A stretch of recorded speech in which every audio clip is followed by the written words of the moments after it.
Aí galera, aqui vamos falar mais sobre a nossa prancha, que a gente vai usar logo nas nossas postagens. Meu nome é Ragnar, então meu amigo também. Gabriel Mudre. Então, nós vamos falar mais sobre as nossas pranchas que a gente vai usar ao longo das nossas postagens. Beleza? Então galera, essa aqui é a minha, tamanho 5'9". As medidas dela são 19.13 e 2.38.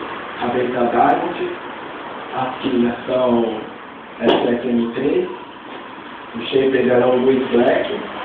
A primeira prancha que eu comprei dele, ele trabalhou durante o tempo com o Jean Paul, então o cara é de responsa, resolvi comprar essa prancha dele. Ela é muito rápida na zona, do jeito que eu gosto, assim, fosse bem rápido.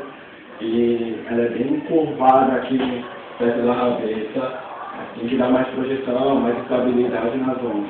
Que a borda dela também é bem grossa, não é tão fininha para que tire a estabilidade. Então é isso galera, falou, vai! Oi, meu nome é Gabriel Mudre, tenho 16 anos e surfo aqui em Santos e eu quero falar um pouco da minha prancha. Ela é 5'2", tamanho, medida 16-17 e é do Paulo Beto Lourenço. Beto Lourenço.